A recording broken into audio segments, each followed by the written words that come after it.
Hello, guys. I am Tara, the author of the Dining on a Dime cookbook where you can eat better, spend less. I am here with my wonderful assistant, Janelle, who deals with my email for me. Thank you so much. I appreciate it. Problem. Today we are talking about, so Janelle has an interesting family story, and a lot of people don't understand why we push so hard for people to get out of debt. Now, if they've seen our Penny Pension Mama series, which is my mom's story of how she raised two teenagers on $500 a month, they understand why we push it so much. But that's just us. And Janelle has a really good story about her family and why it really benefited them to be frugal with their money. They're not cheap, but it helps them. It helped them in a really dire situation. And here's the thing, guys. You never know when something major is going to happen. Your husband's going to fall off the roof. You're going to have a bad car accident. Somebody's going to get sick. Somebody dies. I know people are like, oh, you don't want to talk about that. You have to talk about it because I'm sorry, I hate to tell you, but unless Jesus comes back first, the mortality rate is 1 for 1. It's going to happen. And you don't know when it's going to happen. And so the thing is, you can prepare so that when you have those really hard times, at least you're not having to worry about money and worry about finances or how you're going to eat or how you're going to pay your house payment. So I want Janelle to share her story with us because it's a really good story about her family and how getting out of debt and being debt free really helped when a really hard time came to their family. So Janelle, I'm going to have you share your story if you don't mind. I would love to. Hi, everyone. Gosh, I didn't really take any notes on how to start, so I didn't think about it a little bit. But let's see. We had a series of rough things happen in our family. We lost my dad suddenly to a heart attack, and I grew up on a farm family. And so when that happened, my brother took over our family farm, which he was already very involved in. And I say sometimes that he used to work more part-time farming than some guys do all the time because he did his full-time job at the machine shop and then he worked part-time at the farm, and he just had farm in his blood. There's no part-time farm work. I come from a farm family. No, you live it, you breathe it. It's just what you want. Actually, right when he died, that was his last thing, was he wanted to go to the farm one last time, so they took him before he died. But anyway, so my dad had his heart attack, and then my brother took over the farm, and a couple of weeks later, he was in a really terrible car accident, and he had a broken neck and a torn diaphragm and a broken pelvis, just all kinds of bad things. And he ended up surviving that and recovering, but it was a very long recovery. And he has 4 daughters who were, well, mostly in high school then. I think maybe the oldest one had gotten married. And then his wife, Lisa. And they were wonderful and wanted to be there, be with him, take care of him, support him. I just could have never asked anything more of my sister-in-law.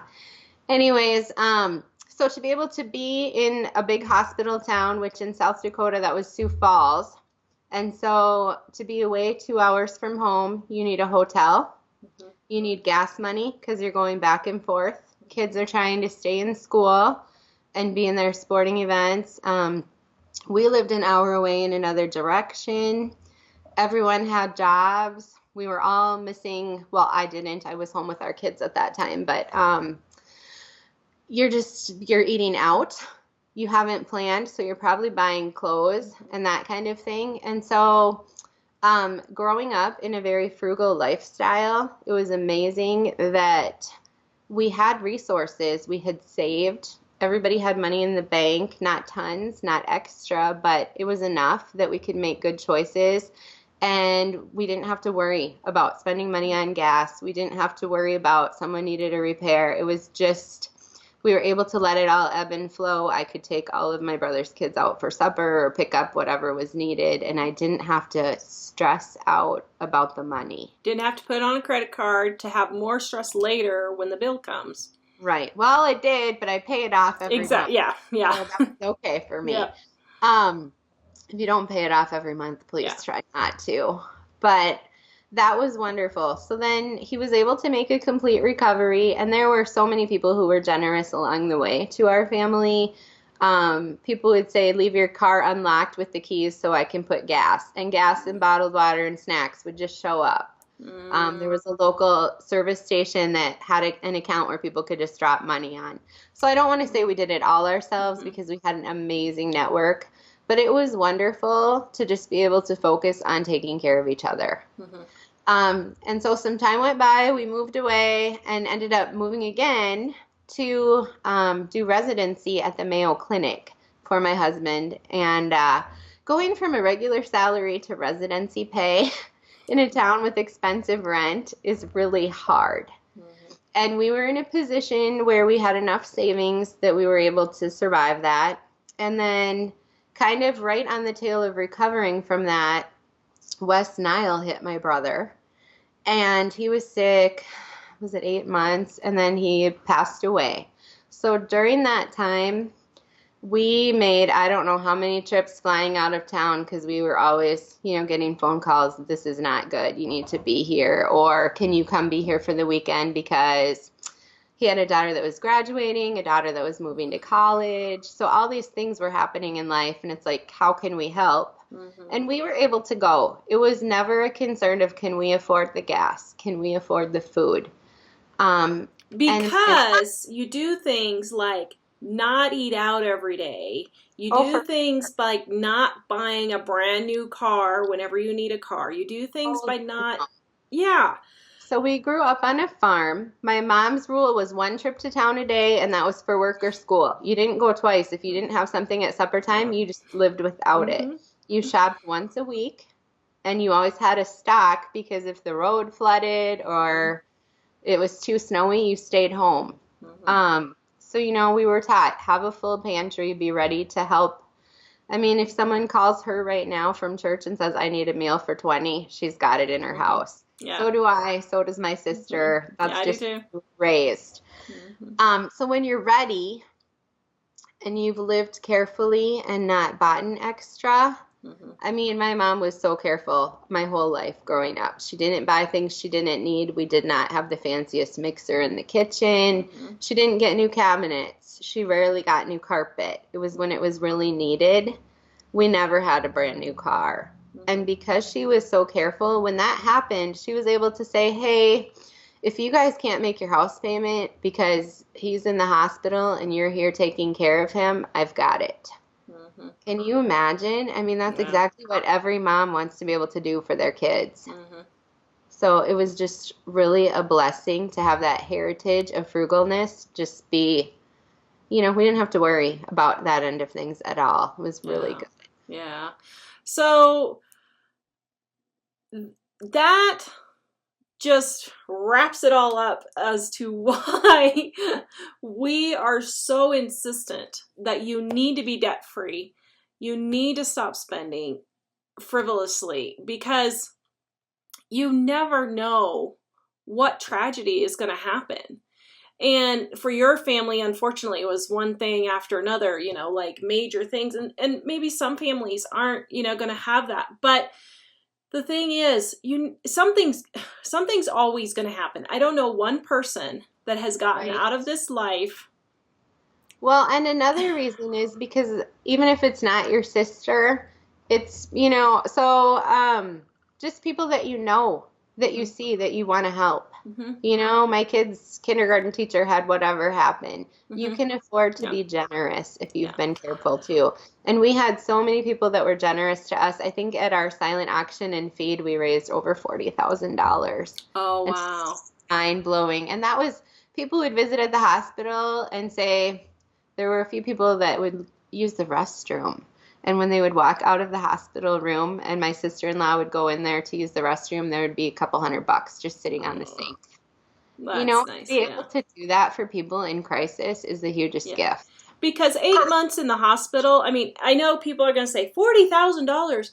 Let me tell you, 8 months in the hospital, It's nothing. that doesn't even touch your deductibles and copays. I mean, even with insurance, it doesn't even come close. For 40,000 is just barely nicking, what you need for something like that. So, Right. And then, I mean, a lot of people don't know your insurance has a lifetime max. mm-hmm.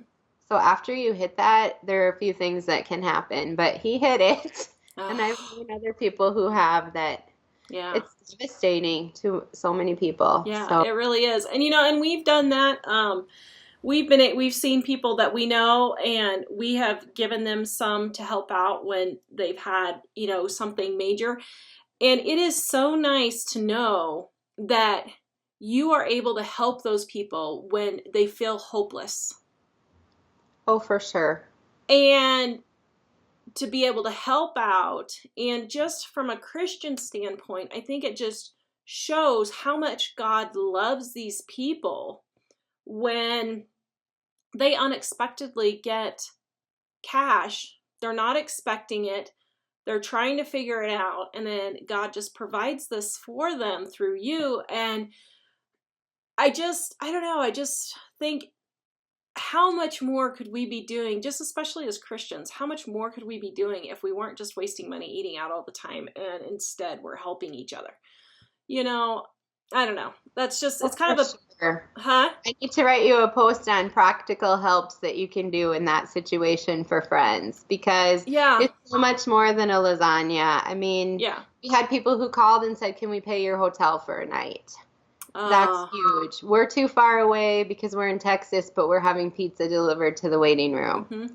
It's wonderful. Yeah. Yeah, it really is. And I think, growing up, we did not have that when we were having all of our issues with, with my dad leaving, and then we got sick, and, everything that happened. We did not have that. So for me, I'm pretty passionate about helping people when you can, because it's like, because I didn't have that. I know how hard it is to go through something like that and not have the help. And so anyway, I wanted Janelle to share her story because I just thought it was a great testimony to how saving money and being debt-free can really help when life just is turned upside down and you don't know how you're going to deal with it. Really helps to step in and help your friends and help your family, or yourself, even help yourself, because a lot of people don't even have enough savings to replace their car if it's in an accident,